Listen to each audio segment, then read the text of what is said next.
we are inviting all of you to join us in our virtual Dawn Watch meeting at 4 a.m. and Sunset Prayer meeting at 6 p.m. daily, hosted by Reverend Dr. Alex C. Nozuelo. Let Jesus Christ change your life. Be blessed with His words of encouragement. Pabuti po ng Panginoon. Amen, amen. Meron Kristo sa buhay. Amen. Hallelujah. Thank you, Lord. Natin na pag-live sa oras ito. Mula Ari, sa basahin ko po no, doon sa verse 11. Kapayapaan.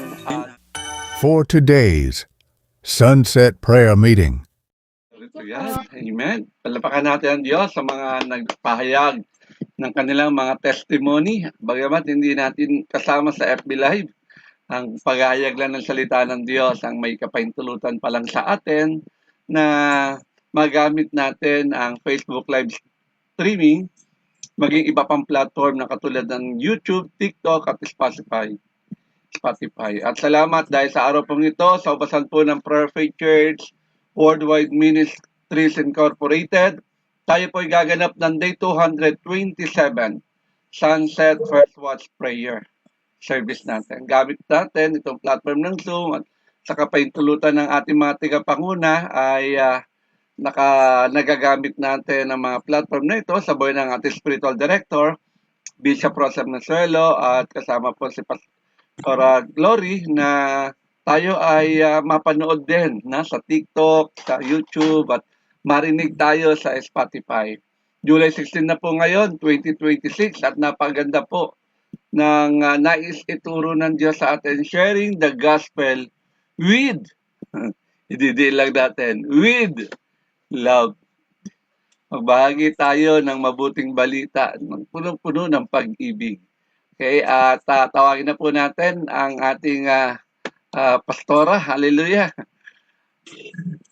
Walang iba kundi si Pastor Michelle Ann Esteban. Now, is your turn. Isang pinagpalang gabi po sa lahat. Glory to God. Good evening, Bishop Ross and Pastor Glory po. Advance happy birthday po, Mami Do. And salamat din po sa buhay ng ating mga pa rin po, kay Pastor Alex, kay Reverend J po, at sa lahat po ng mga kapastora na nandirito po. Isang pinagpalang gabi po sa lahat, even po sa ating mga PMEs, chapter workers, members po ng Prayer of Faith, Worldwide Ministries po, at sa lahat ng nanonood po sa gabing ito, isang pinagpala at makabuluhang gabi po sa ating lahat. So isa pang pribilehiyo na magamit po ulit ang buhay po ng inyong lingkod na maghayag ng salita ng Diyos po. So para po sa ating pag-uusapan, babasahin po natin ang teksto na manggagaling sa Mateo 28, verse 18 to 20. Ito po ang sinasabi, "Kaya't humayo kayo, gawin ninyong alagad ko ang mga tao sa lahat ng mga bansa, bautismuhan ninyo sila sa pangalan ng Ama at ng Anak at ng Espiritu Santo. Turuan niyo silang sumunod sa lahat ng iniutos ko sa inyo. Tandaan ninyo, ako'y laging kasama ninyo hanggang sa katapusan ng panahon." Amen. Puri para sa kanyang mga salita, tayo po ay sumandaling yumuko at manalangin.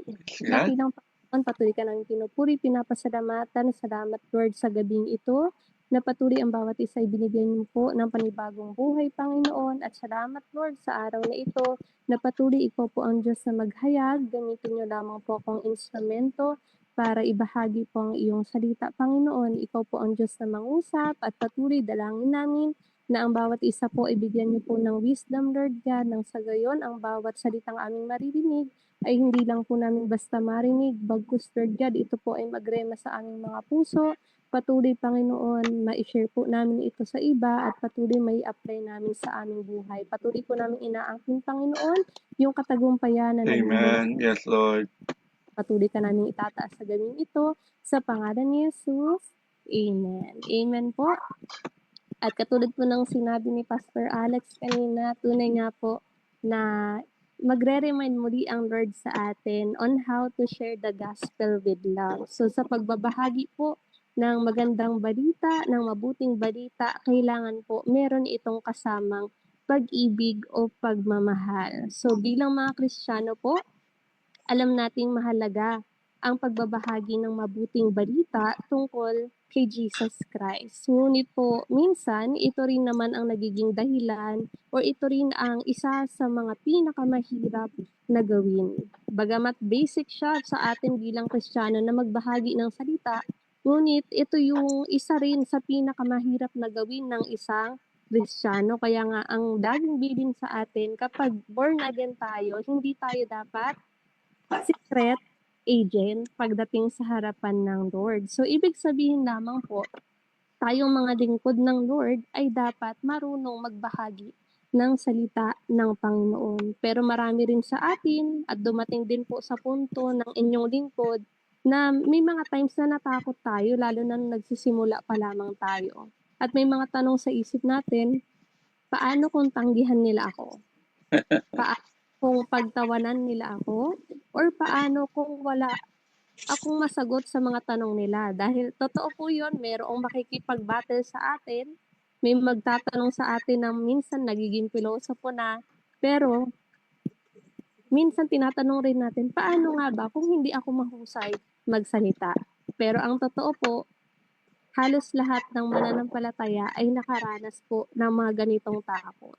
Kahit po yung mga disipulo before ng Panginoon ay nagkaroon ng minsang pagkatakot, ngunit hindi hinahanap ng Diyos ang taong pinakamagaling magsalita o pinakamaraming alam. Katulad nga po ni Moises, bulol siya, hindi siya magaling sa pagsasalita, ngunit naging kagamit-gamit siya Amen. ng Panginoon. Amen po. At tunay nga po na ang Lord, ang hinahanap niya po ay yung pusong handang sumunod. Kaya po yung topic natin ngayon ay sharing the gospel with love. So yung pagbabahagi po ng ebanghelyo ay hindi lamang isang tungkulin ng isang Kristiyano, kundi ito ay isang pagpapahayag ng pag-ibig. So kapag tunay po nating mahal ang isang tao, nais nating makilala rin niya ang tagapagligtas na nagbigay sa atin ng pag-asa at buhay na walang hanggan. Walang iba po kundi ang Panginoong Hesukristo natin. Hindi tayo tinawag ng Diyos upang maging perpektong mangangaral, kundi tinawag niya tayo upang maging tapat na lingkod niya, at ang ating pananagutan ay ang sumunod. Ang Diyos bahala sa maging bunga nito. Kaya kapatid, sa araw po na ito, sa gabi ito, sasagutin po natin ang ating tema, how can we faithfully share the gospel with love? Paano po natin maibabahagi ng may pag-ibig ang mabuting balita ng Panginoon? At napakaganda pong reminder ng Panginoon sa atin na ito, na kung matatandaan po natin yung scripture na ating binasa, ito po yung Great Commission ng Lord.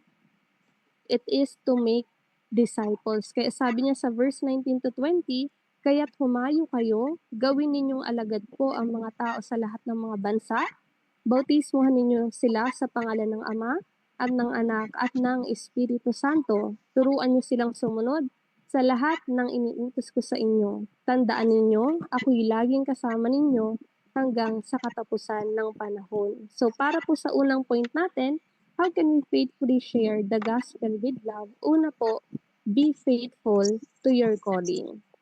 Amen. Maging tayo sa panawagan ng Diyos. So hindi po sinabi ng Diyos sa kanyang mga alagad na siguraduhin maniniwala ang lahat. Ang iniutos ng Diyos ay napakalinaw. Humayo, gumawa ng mga alagad, bautismuhan sila, at turuan silang sumunod.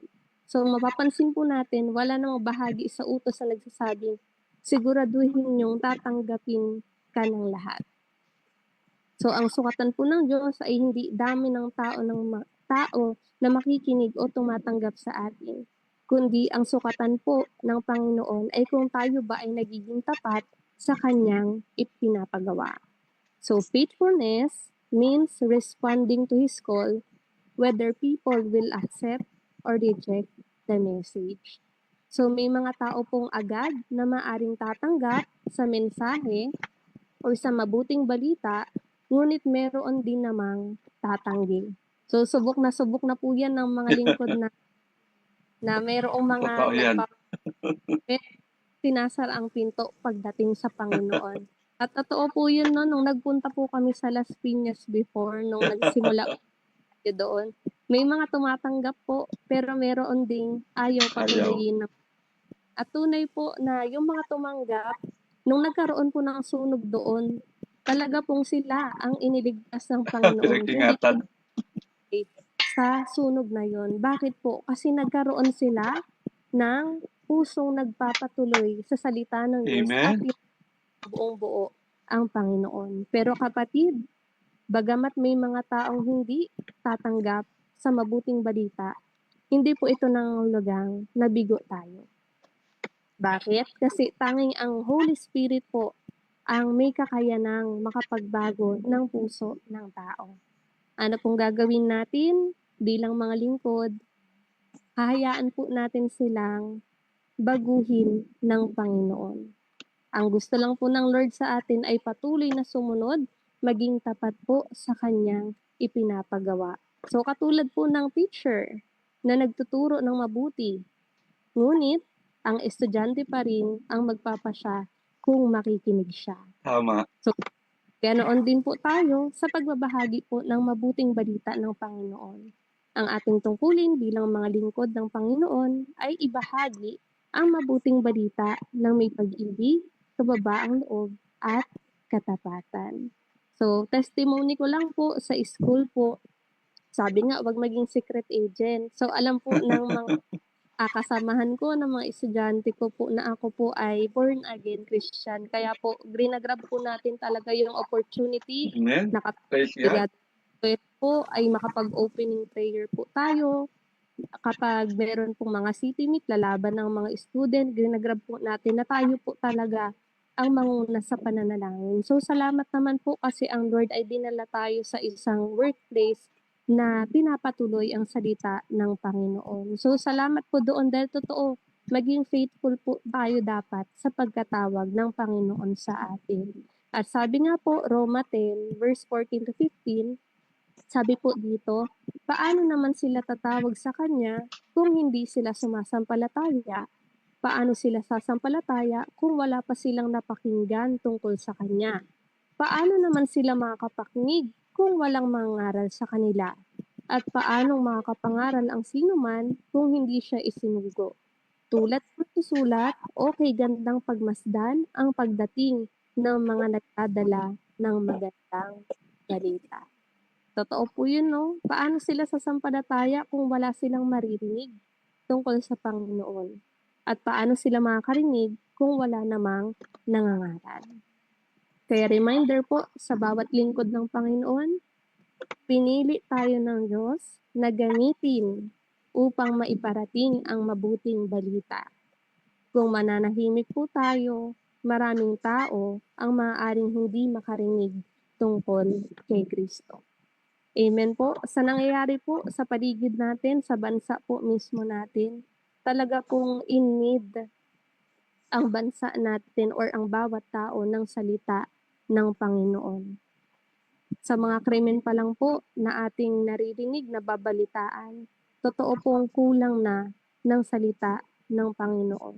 Kung bakit po hindi na sila natakot na gumawa ng hindi maganda, baka kasi wala silang narinig na salita ng Panginoon. Kaya mga kapatid ko, sabi nga po, kung mananahimik tayo, maraming tao ang maaaring hindi makarinig tungkol kay Kristo. Kaya po bilang mga lingkod niya, be faithful po sa pagkatawag sa atin. Saan man po tayo ilagay ng Panginoon, wag po nating hayaan na yung takot ay maging dahilan para hindi natin ibahagi yung faith na meron tayo. We can trust that God can use even our simple testimony.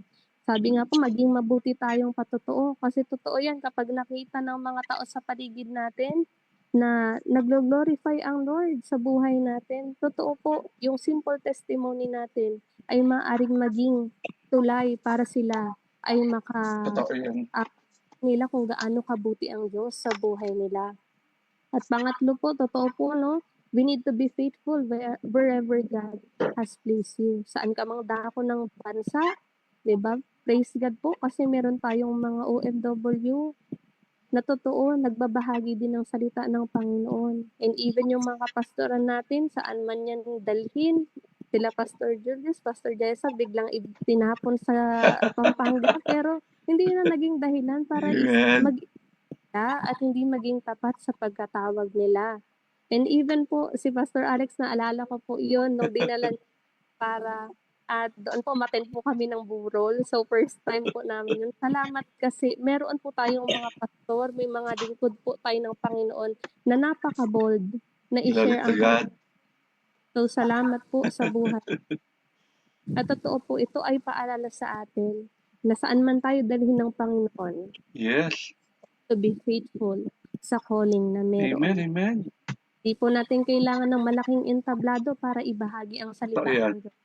Katulad po sa Bible School, pinapaalala kung kaya mong mag-ano sa jeep, ibahagi mo yung salita ng Panginoon. Yes.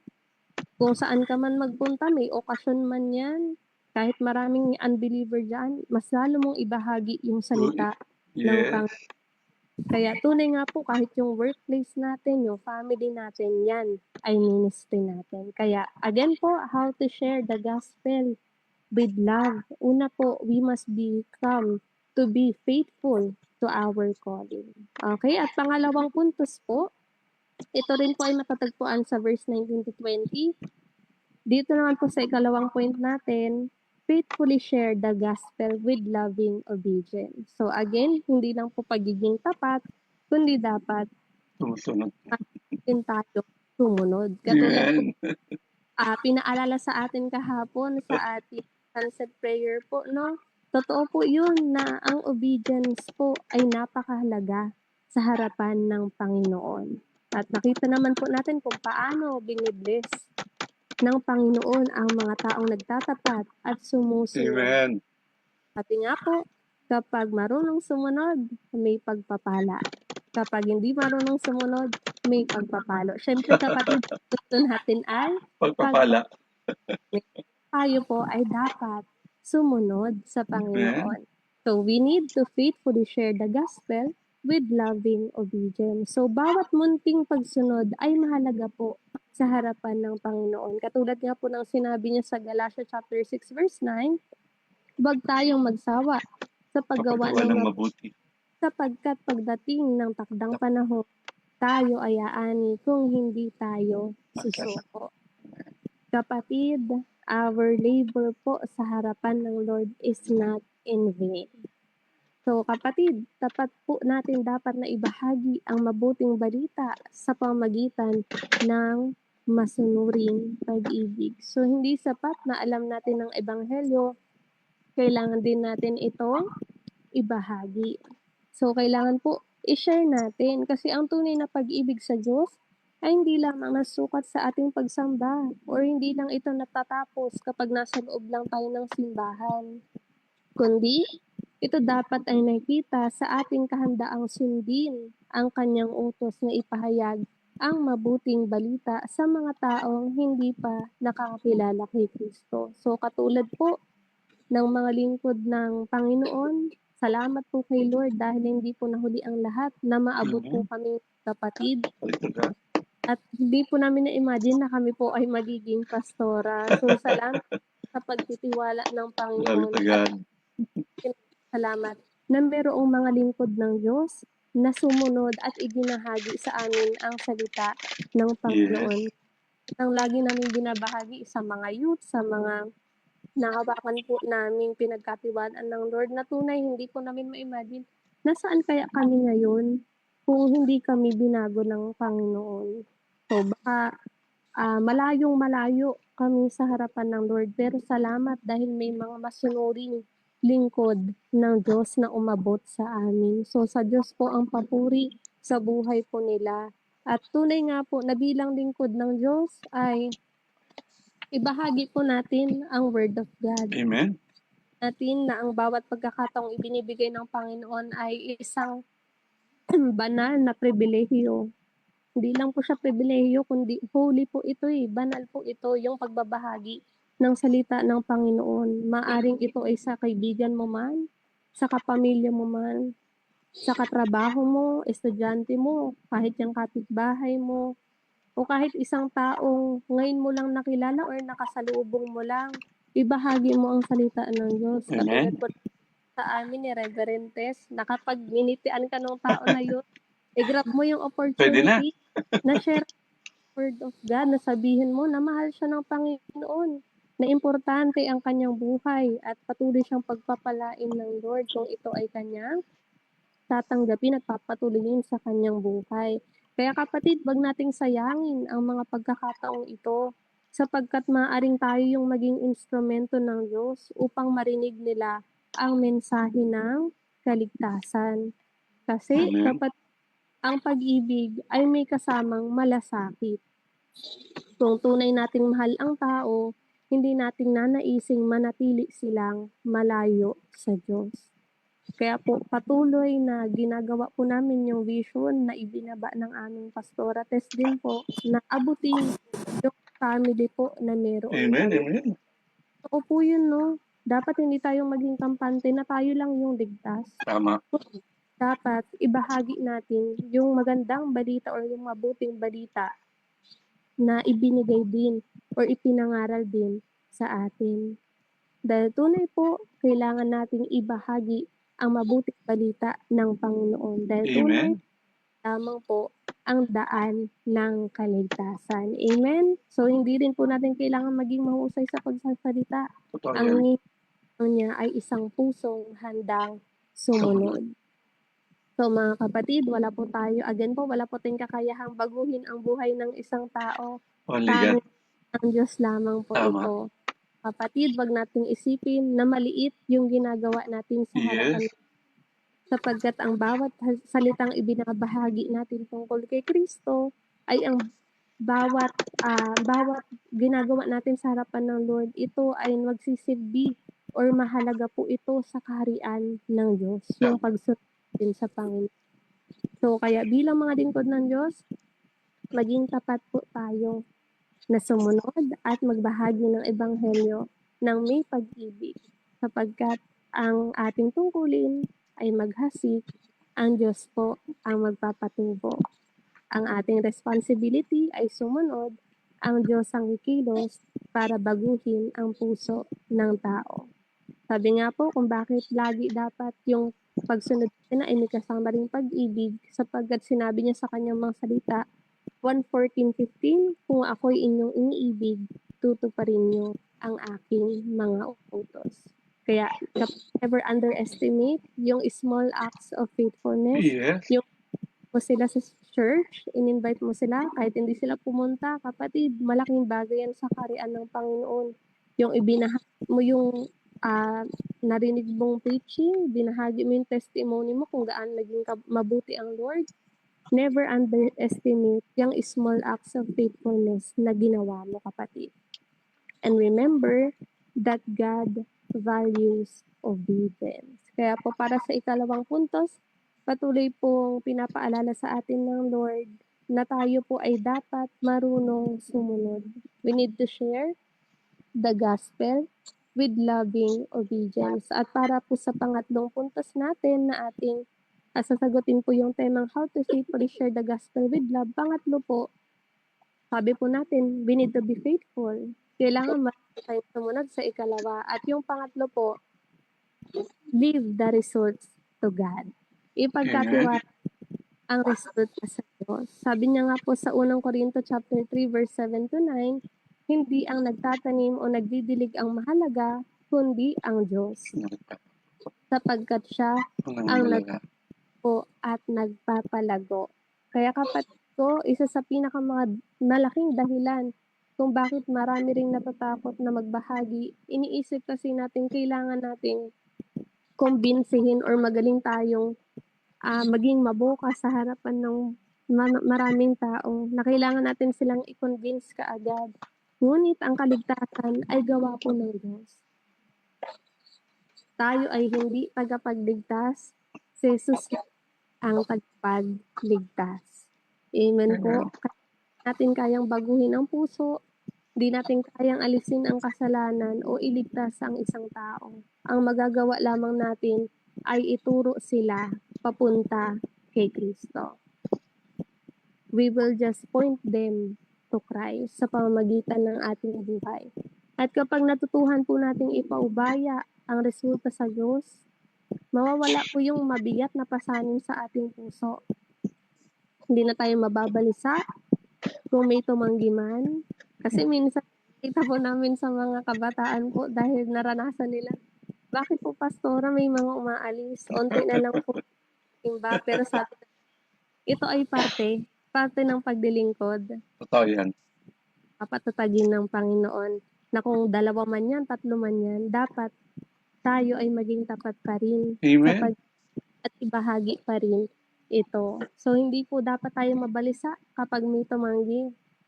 Hindi dapat tayo mawalan ng pag-asa kung walang agad na tumangga.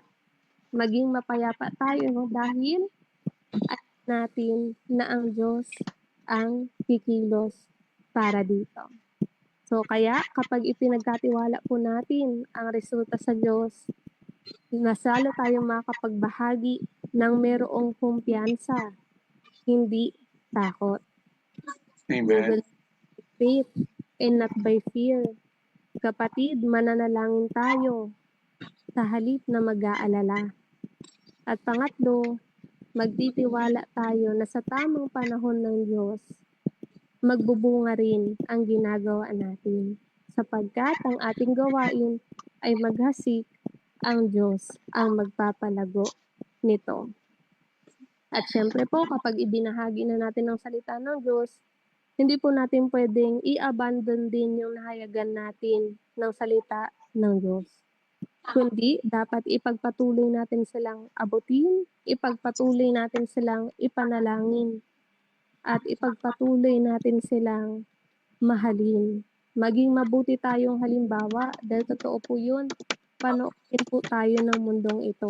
Kaya mga kapatid, maging living testimony po tayo, maging mabuting patotoo po tayo sa harapan ng mga taong nakakasalamuha natin. At again po, maghintay ng may pananampalataya sa tamang panahon ng Diyos. Again po, our labor is not in vain sa harapan ng Diyos. Kapatid, lamang po tayo, magpatuloy tayo sa pagkatawag sa atin ng Panginoon. Maging rin tayo sa harapan ng Lord. At pangatlo po, we need to leave the results to God. Ang Diyos po ang kikilos dito. Kaya bilang conclusion po natin, sharing the gospel with love is not about having all the answers. It's about faithfully pointing people to Jesus. So kapag tayo po ay nagbabahagi ng may pag-ibig, ginagamit niya ang ating simpleng pagsunod upang baguhin ang buhay ng iba. So hindi lahat ay agad tatanggap, hindi lahat agad ay magbabago, ngunit tandaan natin na ang salita ng Diyos ay hindi kailanman mawawalan ng kabuluhan. Amen po. Kaya po, I hope po ang bawat isa ay napagpala ngayon ng Amen. salita ng Panginoon. At maging reminder po sa atin na we need to share the gospel of the Lord with love sa kanina po mga taong makakasalamuha natin or saan man tayo idala ng Panginoon. Kaya po tayo po ay samandaling niyo muna at Panginoon, maraming salamat po. Patuloy po kami nagpapasalamat sa napakagandang reminder mo po sa amin na pagbabahagi ng mabuting balita. And we pray, Lord God, natanggalin niyo po yung anumang takot sa aming puso. Bagkus, Lord God, masalo kami magkaroon ng wisdom, ng courage, Lord God, boldness na ihayag ang salita mo. Maraming salamat, Lord, dahil tunay mabuti ka at hindi na huli, Panginoon, sa buhay namin na maabot kami ng iyong banal na salita. Kaya hayaan mo, Lord, na yung buhay din namin ay magamit mo mightily for your glory alone, nang sa gayon mas marami pa po kaming maabot na kaluluwas para sa iyong harapan. Salamat po, Lord God. Lord, at patuloy nagpapasalamat po kami sa katagumpayan ng gawain ito. Maraming salamat, Lord. Pagpalain niyo po ang bawat isang nakinig sa iyong harapan, Panginoon, ang lahat ng naglaan ng oras sa iyo, Panginoon. Pagpalain niyo po sila. Maraming salamat, Lord, sa iyo po ang pinakamataas na papuri. Salamat pagsamba sa pangalan ni Jesus. Amen. God bless po. Amen, amen. Praise God. Hallelujah. Palapakan natin si God sa buhay ni Pastor Rizel Ann. At tunay sa ating narinig, talagang pinapaalala uli ng Diyos sa atin, kapatid. Nasa ubasan tayo ng Prayer of Faith Church. Anong ibig sabihin, bakit nandito tayo sa ubasang ito? Hindi lang tayo tinuturuan maging mananampalataya, kundi tinuturuan tayo maging alagad ni Kristo. Kaya nga tayo lagi nakatanghod sa kanyang paanan at nakikinig lagi ng kanyang salita. Okay? Kaya tandaan natin mga kapatid ko sa Panginoon, ang Great Commission ay hindi ito pakiusap. Ito'y utos sa ating lahat. Kaya sa ubasan, kung saan tayo dinala ni Lord, hindi lang tayo tigapakinig lang ng salita ng Diyos. Gaya ng sinabi ng preacher natin, tama po ba? Sino mag-aakala na tayo magiging pastor, tayo ay magiging tigapagbahagi ng salita ng Diyos. Hindi naman tayo magaling magsalita. Lalo na ngayon, nag-host sa inyo. Di ba? Kung makikita nyo lang yung screen ko sa monitor, talaga puro talsik ng laway ito. Hallelujah. Pagtapos ng gawain, magpupunas ka talaga. Tama po ba? Yan din ang sinabi ni Moises, I'm not an eloquent speaker. The same with me. Okay? Kaya nga, sabi ko nga sa inyo noon, nag-aaral ako may nagpapayong sa harapan ko Amen? Pero biyaya ni Lord yan, hindi yan ang magiging dahilan para hindi tayo magamit ng Diyos.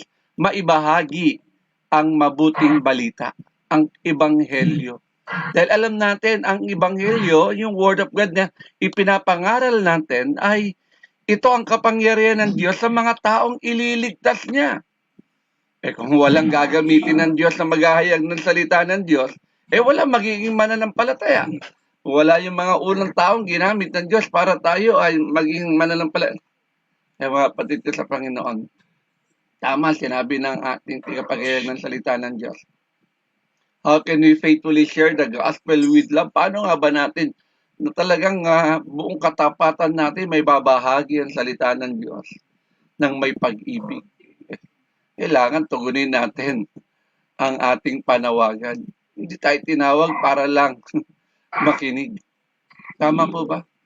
Tinawag tayo para humayo. At ang sabi niya, gawin ninyong mga alagad. Kaya sa atin, hindi lang tayo, basta pagkatapos magturo, naturuan na si Pastor Rizel Ann. Naging mananampalataya na siya, hindi na matatapos hanggang sa maging mananampalataya lang siya. Dapat maging alagad siya. Amen? At ang pagiging alagad, talaga naman, magbahagi tayo ng salita. Hindi naman kailangan maging pastor ka para magayag ka ng salita ng Diyos. Tama po ba? Lahat tayo ay binibigyan ng katungkulan na humayo. Amen? Hindi mga pastor lang, hindi mga evangelist lang, kundi lahat tayong mga alagad ni Kristo. Amen? Are we disciples of Christ? Pag ang sagot mo, oo, binibigyan ka ng karapatang magbahagi ng kanyang salita. Tanggalin mo ang takot. Gagamitin ka lang naman. Hindi naman ikaw ang magsasalita. Ang Diyos ang magsasalita para sa iyo kung yung puso mo ay maayos. At gagawin mo ito ng buong pagmamahal. Hindi tayo tinawag para lang doon sa ating comfort zone. Tinawag tayo upang dalhin natin ang mabuting balita sa mga taong hindi pa nakakilala kay Kristo. Siyempre, unang pagmamalasakitan natin, pamilya natin. Kaya nga si Pastor Minda, nasa Manila siya para hayagan niya ng mabuting balita ang kanyang mga kapatid. At naniniwala ko kung ang mga kapatid niya totohanan tanggapin si Kristo ngayon pa lang. Kaya lahat ng kanilang kahilingan na kagalingan, pagkagalingin ng Diyos yan. Alam niyo bakit? Kasi yun ang kalooban ni Lord Ayaw ng Diyos na may sakit tayo. Ang gusto niya, magaling tayo. Paano niya tayo gagamitin kung ikaw ay may sakit? Tama? Kaya tayo may taglay na lakas na ito Hindi tayo nagkakasakit kasi ginaganap natin yung panawagan ng Diyos sa atin. Na maibahagi natin ang salita ng Diyos. Mga kapatid ko sa Panginoon, huwag kang manawa. May magpapatuloy man o hindi ka pinapatuloy. Go ahead. Saan ka ba nakakita ng ministeryo na may edad na 80 na, nangangaral pa? Amen? Hallelujah. Tama po ba? Umaakyat pa ng bundok. Hallelujah. Walang edad-edad sa atin. No? Kahit 71 pa yan. Hallelujah. Hindi halata. 71 na. Hallelujah. Ano ibig kong sabihin, mga kapatid ko sa Panginoon? Mismo si Propeta Isaiah, naghahanap ang Diyos kung sino isusugo niya. Siya mismo pinakamatandang propeta ito. Okay? Mga ilang taon na kaya si Prophet Isaiah? Sa palagay natin. Kasi hindi naman in-identify kung ilang taon na si tawag nito si Propeta Isaiah, no? Pero sinabi, matanda siya. Okay? Isang matandang propeta. Okay? Ilang kaya taon yung tanda niya? Okay? Meron ba nakababatid? Meron bang sinabi sa Bible na ganun siya katanda? Okay? Pero mga kapatid ko sa Panginoon, tandaan natin ito. Walang bata, walang matanda kung ikaw ay gagamitin ng Diyos. Kaya sabi ng Propeta Isaiah, nagtanong ang Diyos, sino ang aking susuguin? Kita yun, sumagot yung matandang propeta, narito ako, isugo mo ako. Wow! Hindi niya tinitingnan na hindi na niya kaya maglakad, matanda na siya. Amen. At tinitingnan niya yung gagawin ng Diyos pagsama sa buhay niya kapag siya ay susunod. Amen. Kaya sunod siya lang. Kaya huwag kang mag-alala. I-restore ni Lord yung kalakasan mo pag napagod ka. Pangako niya yun eh. Hindi naman pinangako ni Lord sa'yo na hindi ka mapapagod sa paglilingkod eh. Ang pangako niya, ibabalik niya yung kalakasan mo. Kaya mga kapatid ko sa Panginoon, hindi kailanman titingin ng Diyos sa ating pagkukulang. Okay? Aminin natin, marami naman talaga tayong kakulangan sa kanyang harapan eh. At tinitingnan ng Diyos, yung pagtugon natin sa kanyang panawagan. Panawagan ba ni Lord na tayo manalangin tuwing takip silim? Panawagan ba ni Lord na tayo ay manalangin tuwing bukal liwayway? Sagot doon, opo. Mandato tayong manalangin. Kaya huwag mong iaalis ang sarili mo. Na hindi naman sinabing mag-araw-araw kang dumulog. Huwag kang papayag na sa linggo ay hindi ka makadalo. Yun lang naman yun eh. Okay? Kaya ang pagiging tapat sa ating calling ay tanda yan ng pagmamahal natin sa Diyos. Ilang beses niya na po narinig sa akin yan. Are we faithful to our calling? Talagang faithful tayo sa panawagan ng Diyos. Ibig sabihin, mahal natin si God. Amen? Pangalawa, syempre, anong sabi ni Jesus Christ? John 14:15 ulit. If you love me, obey my commandments. Amen? Faithfully share the gospel through loving obedience. Ano ko ayaw makinig? Trabaho natin pa rin magbahagi ng salita ng Diyos. Kaya sa basa ng prayer pages, lagi rin natin narinig tayo, hindi lang ginagawang mananampalataya, kundi tayo ginagawang alagad. Iba kasi, kapag sinabi, I have faith in God, sige, patunayan mo, you have faith in God. Sa ilang tao mo na ba nasabi ang pananampalataya mo sa Diyos? Anong bunga mo? Okay? Ang tunay na evangelism ay hindi natatapos sa pag-akay lang ng isang tao kay Kristo. Period na. Hindi po. Kasama rito ang pagturo ng salita ng Diyos at pagtulong sa kanila na lumago sa kanilang pananampalataya. At isang araw, maging tigapaghayag sila ng Ebanghelyo. Yan sa ubasa ng Prayer Faith Church. Walang bata, walang matanda. Okay? Walang babae, walang lalaki. Lahat ay pinapahintulutang magbahagi ng salita ng Diyos. Ay ba? Babae ka, hindi ka pwede mag-share ng Word of God. Ang pag-share ng Word of God ay para lang sa lalaki. Okay. Makakalungkot isipin. Okay.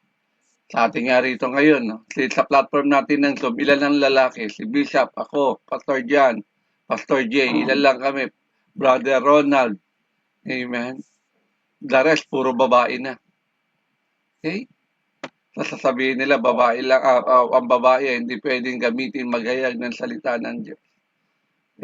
Ang kanilang pinagbabasihan ay sinabi ni Apostol Pablo. Okay. Ang tanong, utos pa talaga. We are living in the end times. Anong sabi ni Prophet Joel? Maging bata ka, matanda, babae, lalaki, sa huling panahon, gagamitin kang maghayag ng salita ng Diyos. Hindi ka pagbabawalan. We are now living in the end times. Andiyan yung earthquake, andiyan yung gera, ang kaagulo na naman. Tama po ba?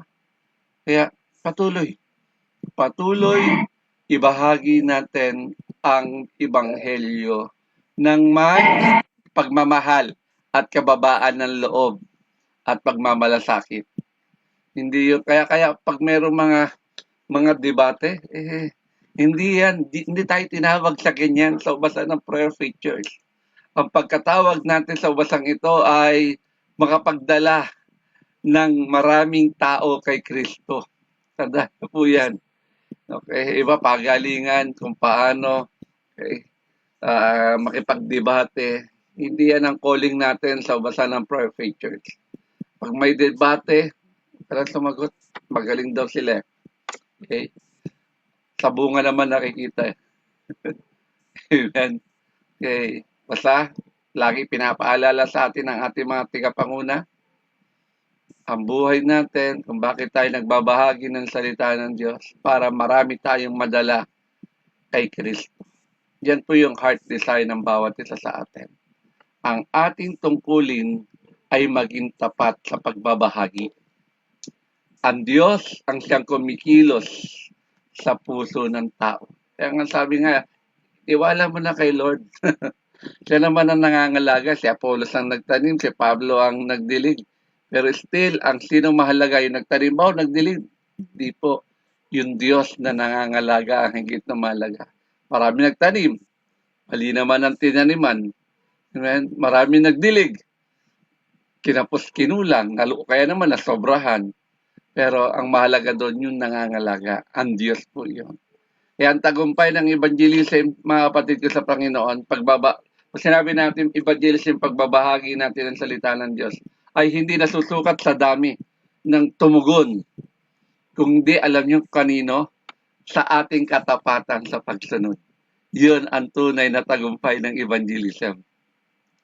Yan o, kung sabi nga ng preacher natin, dalawa na lang tayo. Paano kung umalis na silang lahat? Kamagala, at least dalawa pa rin tayo. Kasama pa rin natin si Lord. Kaya huwag ka nang aalis. Sabi ng Biblia, mawawala na tayo sa sinabi ng Bible. Ang sabi ng Bible, 2 or 3 gathered in my name, sabi ng ating Panginoon. Dalawa tayo. Ay tumalis silang lahat, basta andyan ka. Tuloy tayo sa gawain. Amen po ba? Hallelujah. Kaya palabakan natin ng Diyos. Salamat sa napakasarap na presensya niya sa kanyang kapahayagan ngayon. Nagbibigay ito sa atin. Sabi nga, ano ikakatakot mo kung kasama mo ang Diyos? Ano ikakatakot mo kung ang lakas mo, alam mo, galing sa Diyos? Ano ikinakatakot mo kung punong-puno ka ng pag-asa sa ating Diyos? Tama po ba? Kaya mga kapatid ko sa Panginoon, huwag tayo mawala ng pag-asa. Kung maraming mga tumatanggi sa Ebanghelyo, patuloy lang natin sila ipanalangin. Isang araw sila na tatakbo sa atin. Amen.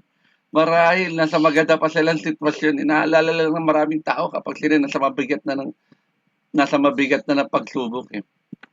Bilang natin lagi sa kanila, mahal sila ng Diyos. Hindi sila pababayaan ng Diyos. At yung binitawan mong salita na yon, hindi nila makakalimutan. Kaya ang Great Commission ay hindi option para sa atin sa ubasan ng Prayer Faith Church. Ito ay utos ng ating Panginoon. Go ye, preach the gospel to all nations. Baptize them. Kita nyo, may karugtong pa, no? In the name of the Father, and of the Son, and of the Holy Ghost, Holy Spirit. Amen. Kaya tandaan natin mga kapatid, lahat yan ay dapat ganapin natin. Ibig sabihin, hindi mo lang basta siya hinayagan, aalagaan mo yan. Kapag hindi mo inalagaan yan, may tinatawag ang ating mga tigapanguna dyan, spiritual abortion. pinatanggap mo tapos tumanggap kay Kristo, bahala ka na sa buhay mo basta natapos yun yung assignment ko sa'yo. Hindi ganun. Hindi tayo ganun sa basa ng Perfect Church. Alagaan mo, pameriendahin mo, dalhin mo sa simbahan, at isang araw, maging duplicate mo siya. Yung ginagawa mo kay Kristo ay ginagawa na rin niya kay Kristo. Thank you for watching.